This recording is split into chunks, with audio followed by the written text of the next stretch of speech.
everyone. I'm Grace Bewley Hunt, Luxe's home and design editor, and I am so happy to be here on Design TV today with an amazing talent. We have Josh Greene of Josh Greene Design joining us. Josh is based in Manhattan, and I had the privilege of producing a feature on a really beautiful apartment, actually in our current May-June issue.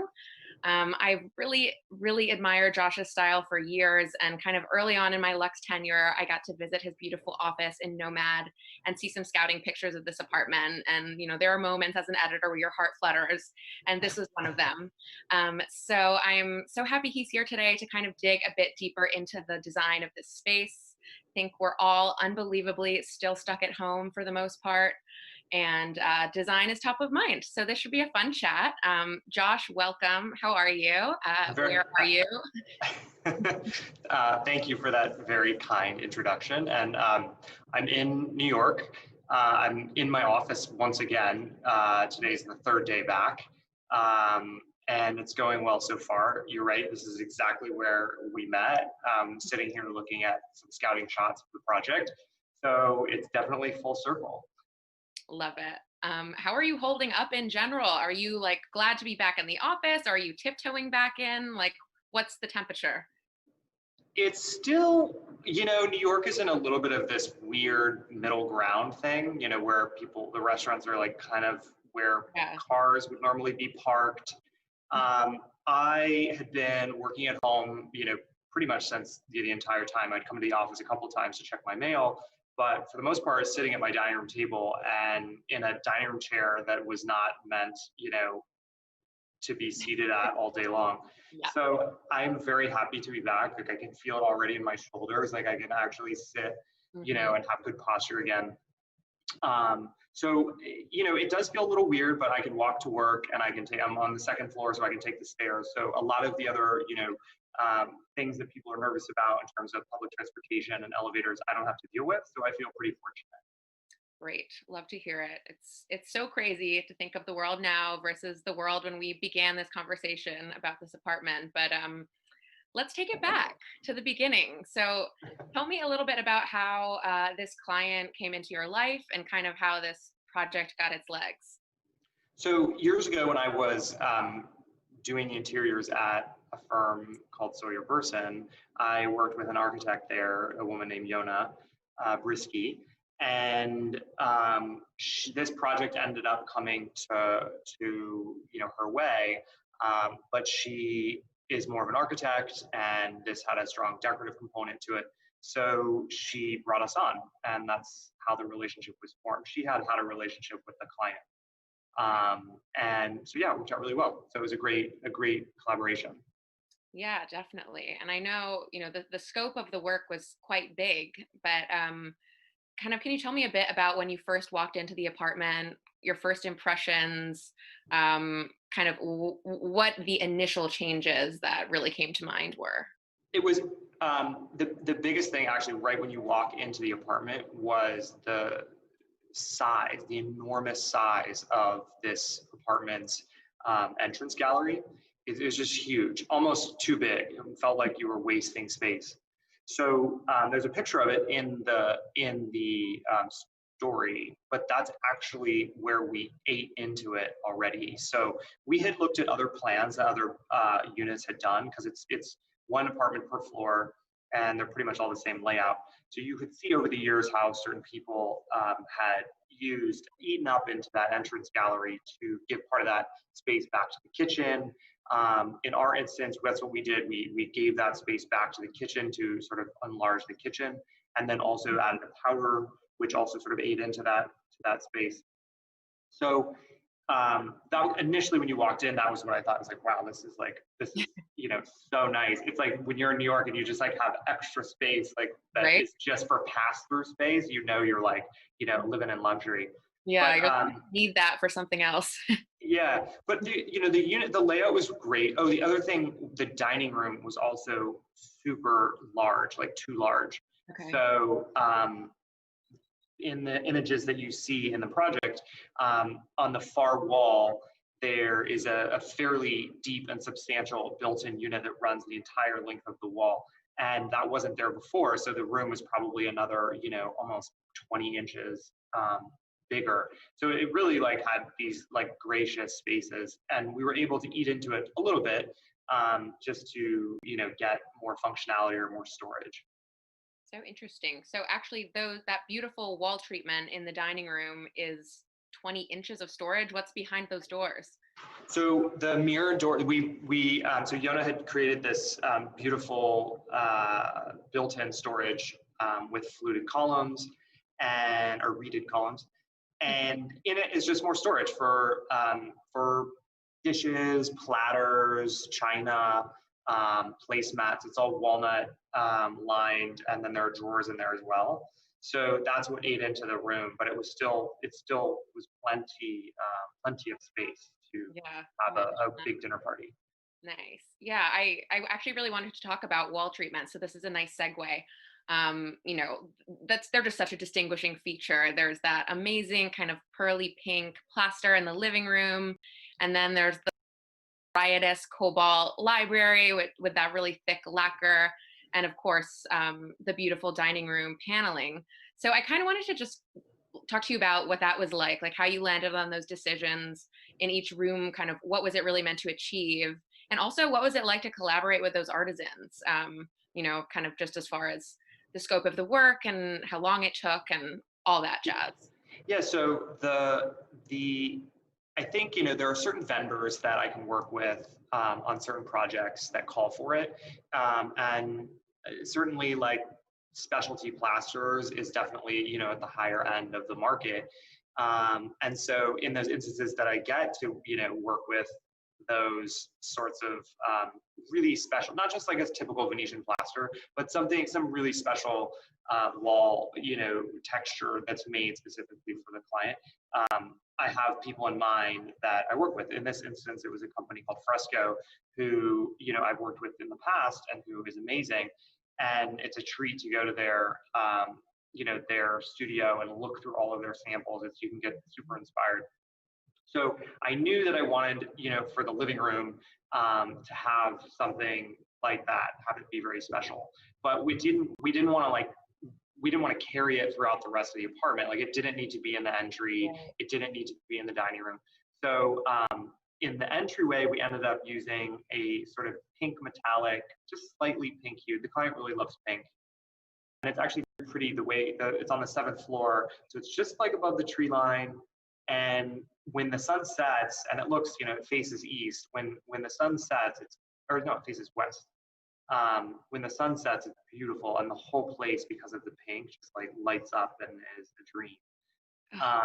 So we created that played off of that. The client likes pink, so that was sort of where we that was a part of why we ended up with pink or that's warm tone. And in the dining room, was just totally different. I think we all just fell in love with the wall covering. It was from a company it was a Greene that I had gotten at John Roselli, and I didn't know the company before. I had never actually used them, but I just loved the pattern and the colors were so great. And in our scheming in the office, it just was one of the patterns that we were working with. And I have a lot of working meetings where the client's sitting there and we're playing around with different things and looking at a bunch of different things and creating a scheme and then tearing it apart and redoing it. And that paper just seemed to always be the winner. And there are certain things in a project where the client responds to it and is set with it from the beginning, and that was definitely one of them. Was the wallpaper first or that black and gilt chest? I remember that was kind of a jump off point for that scheme, but which came first? Definitely the wallpaper came first. So Okay. the wallpaper on the rug, where the rug is kind of this acid green pattern, that all was sort of from the beginning. And then we built in, we didn't have a light fixture, we didn't have a dining table, we didn't have, the cabinet or the sconces. So when we started looking at dining tables, I think the client actually found that table and really liked it. I really liked the leg shape of it. Mm-hmm. And it had, sort of an ebony wood with a brass inlay detail from Holly Hunt. And I thought, actually, even though I wouldn't normally think to put like black and gold with this like very soft kind of teals and silvers and golds, it really, it worked. So I was like, all right, well, and then, so we had the table and we were figuring out like what the chairs were going to be. So like brass chairs worked. And then that piece was from a gallery in Palm Beach. And it's so ornate. I mean, it's very, very, it's very ornate, a very, very, opulent. And I was worried because the paper is soft, but actually it worked out really well. And then I tied it in like with the sconces. I was like, all right, well, we'll just do, a brass sconce and a black shade. And then this idea of black and gold is there's enough of it like throughout. And then I found these Carl Springer hurricanes, which are overscaled and like humongous and really cool. And I love Carl Springer. And it was interesting, you have the super antique French, cabinet, and then you have these 70s Carl Springer things with, modern apparatus lighting. It just was, it was a good mix, and the client was totally game to take those chances, which was amazing. Totally. I mean, it's such a gorgeous scheme. I can't imagine like being shown like that acid yellowy green rug and being like, yeah, but it's so amazing. It's like such a beautiful palette. It's definitely a risk. The client really was one of the early directives. The client was like, the family likes soft rugs. Yeah. So that was somewhat, so to me that means silk, which is what that rug is. And it's beautiful. It feels like butter when you're walking around. But I just hope nobody spills on it. Right. Yeah, there's that. You mentioned the word opulent for this dining room, which is, I think, actually a perfect word for it. But what I love about it and what I think is so successful is that it's also like has all this sneaky utility. It's got this beautiful wall of paneling that's like secretly crazy storage.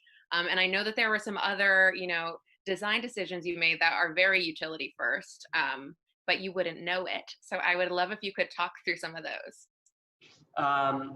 Well, I think most of my furniture plans tend to be, functional. Like I like functional furniture plans. I think flow is really important, and I always think like not what is going to be the most evocative furniture plan, but how is the family or the resident going to use it really on a day-to-day basis. So even though there might be maybe you can get a pair of twin sofas that look super, modern and they're facing each other, but that's not really how they use it. The client wants a sectional, then I usually am like, let's do the sectional. But in this instance, they were, the furniture plan, we looked at probably, half a dozen for the living room, and settled on the one that we had. And yeah, so most of the time I'm trying to think of other spots throughout the apartment there are, and that was really like the contractor would find little places and we would, add storage or, a bookshelf or, a flush door to that, you wouldn't really know is there, but, has access to space. So there were things like that throughout the apartment, which was great. And part of that is from, renovating a pre-war and we really kind of ripped everything out. Going back to your point earlier, when we first walked through the apartment had been done by Victoria Hagan probably, I don't know, at least 10 years ago. Okay. And it was in great shape. Like it was a really nice apartment. And we didn't plan for it to turn into what it is, but it just I think the clients, their kids were out of the house and they were, I think they were just wanted to do it and like do it now, get it done, and have everything be the way they wanted.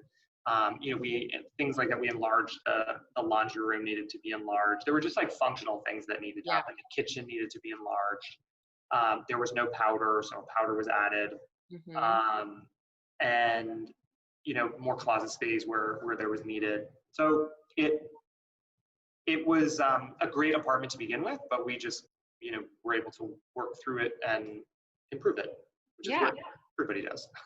Punch it up a notch. I thought that was so interesting that your client was so bold too. It takes a bold client to make some of those decisions. And I remember there was this one quote in the feature about how you presented a scheme for the living room, and she was actually like, give me more, I need more crazy or whatever. So I thought that was so interesting. And I would love if you could kind of share the before and after there, like what changes came about as a result of that. So I can't, it was so long ago. So I remember it was like a blue, she likes blue. And so there was a blue scheme, really interesting curtain fabric. I remember, I still have never used the fabric, but I like it a lot. It's kind of it's a geometric, but a broken geometric, and a satiny blue with some sort of graphic on it. And it was, super interesting, and she liked it. We worked through a lot in the office on that. She went home, showed her husband and her son, and then came back, and the director was, it's not enough. It's too flat.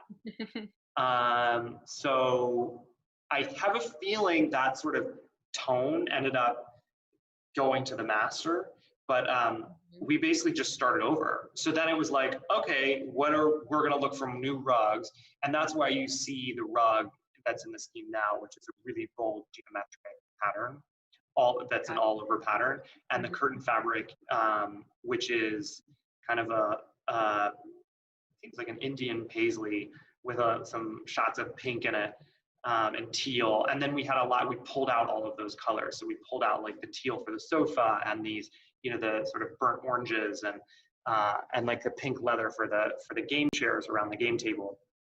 And then we just, really built it from there. So it was a lot kind of talking just more pattern, veering away from their expected colors, kind of. Right. Yeah. So I think it was like something that was, had some impact. But the room is still, the other thing though is, they still wanted it to be soothing and to be, comfortable. And I also always think about how things look at night. And so it was important that the room also, was super warm at night. Yeah, definitely. Now I'm like wanting to see that apartment at sunset with that like Yeah, it'd be really really pretty. pink, glowing. Ugh, love it. So that's interesting that you said that the blue was then moved to the master, because heartbreak, but the master bedroom was not actually included in our spread. There were so many great rooms, and that always kills me. But you had actually asked me right after we greenlit this home, and greenlight is Luxe speak for accepting a project, what my favorite room was, which I thought was so interesting. And mine was actually the master bedroom. Personally, I love blue and white, and I'm such a traditionalist at heart, and I just swoon for this room. So I'm glad we have a chance to share it right now. And I thought we could talk a bit more about it since we didn't in our feature. It's just a stunning space. It's, layers and layers of blue, which I think is a really hard thing to do and have still feel warm, but this room does. So you could just talk through some of your favorite design notes in that space. I think that would be really fun. Yeah, I can't remember. I think what we must have started with was, I think the curtain fabric is it's like a blue cotton embroidered with sort of an oversized, chunky, woven, white, kind of thready, um, fabric that is embroidered in this sort of overall floral, which is beautiful. And so when you're looking, when you're sitting at a table and you're looking at a bunch of fabrics and you see something like that and it's really close to you, it has a lot of impact. So that's the sort of thing that I believe, if I remember correctly, that was like one of those things that like, okay, we love this curtain fabric. And then what do we do with, the other things? So we looked at rugs, and it just, keeping everything tonal and quiet. It was also the way that the master bedroom is, it's on the complete opposite end of the apartment. There's a very long hallway running through the apartment, and the master is at the very, very end. You go through a vestibule, then you get in a little bit of hallway, and then you're in that room. So that room has a very, very different feel from the rest of the apartment. Very quiet, very, and it's also, the living room's on Fifth Avenue, and this is, down the side street. Mm-hmm. And so it's quiet back there, and there's windows on 3 elevations. So it gets a lot of morning light. So it's just like that we want it to be fresh, to be warm, to be cozy. So we like the idea of like this blanket of blue, I guess you could say. Yeah. And then kept everything pretty tonal. So then it was all about luxurious textures and fabrics. So, a really, really calm, comfortable blue rug. The sofa on the far end is very cushy, of like extra fluffy upholstery. But that was actually their old living room sofa that we reused and recovered and put like a big fat bullion on it. And and that you really do want to sit there, you know, if you are, because I think it's always important to have a place to sit in a bedroom, especially when you have enough space. Mm-hmm. So we reused that, and then we actually built into the room. We kind of the room was you can't really see it in the shoot, but the wall with the fireplace on it, we put in these matching niches. Yeah, Um, I love that detail. yeah, they're really pretty. I don't think they were really photographed, but we actually ate into the room because um, otherwise, like the walls were just kind of, it was too many jogs and outside corners. Yeah. So we pulled the room in and then put in recessed. So the wall is straight, but then you do have recessed storage because it was otherwise you need to, because of the mantle, you needed symmetry. So you'd have to find a pair of chests, but then one of them was in an actual niche on one side and the other wasn't. So it just started to sort of, the elevation wasn't working. So I was like, all right, well, what if we pull this forward and create the symmetry that we need and then just build in the storage? And that's what we ended up doing. I love that. And I have to ask about that mantle. Is that what's the story there? Was that original? I remember it was blue and very ornate and detailed, and So, matched so well with those recessed dressers. so the mantles are new actually in the apartment from Chesney's, both of them, and the client found them. She had worked with Chesney's before, so you know, she was a pro at renovating, so she knew certain vendors that she liked, and so it's actually white marble, and that, you know, pops, and there's little sunflowers on it, which I think also tied back to not the same sort of flowers that are in the curtains, but the Yeah, flower language. little reference. Love it. And the wall covering is hand painted paper from Holland and Sherry. Mm, so pretty. It's just Yeah. my favorite. So I'm so glad we got to look at it again. And I have to ask you, Josh, it might be a weird question to ask of your own work, but is there a favorite room for you and which one and why? I think I like the dining room. I mean, I like the dining room and I like them all, but I like the dining room and I like the library. I think the library is pretty fun. It's It, intense, it's dark, it's moody, there's like a lot of color. And the thing is, you know, I love it when clients have, you know, a lot of people, you know, want to put in a library, but they don't really have enough books to fill it. And it was nice that, you know, the clients are big readers and have a lot of interesting books. So it's always fun to put the books away in somebody's library and see the, you know, the types of things they read and I like that because now it's funny, you know, nowadays, like, you know, in terms of, you know, a lot of people have like picture books or coffee table books, but not as many, you know, with the e-readers and all of that. so you didn't have to go book shopping for her. You didn't have to do the No, bookstores. no. I love it. The interesting thing about that room is it was supposed to be more of not a robin's egg, not a Tiffany for the walls, but the samples just, I don't know, the first round of samples that we had were just much darker than, or I think we had a bunch of samples and we all gravitated towards the darker, more cobalt. It really made everything, it was just richer. It just made it pop more. So Yeah. it wasn't the intention when we were conceptualizing that room. But we knew we wanted a high lacquer, you know, paneled room, but it was interesting that the color ended up being that color. And that's one of the things is that you can't always plan for everything in a project. Not every, I find there are many happy accidents, especially with color. So I think a lot of times when you overthink color or try to get it too perfectly, let's say you don't have to be so perfect with color. I think a lot of times the nuances that are maybe, you know, the color that you pick that isn't exactly in reality what you were thinking is sometimes the better color because it creates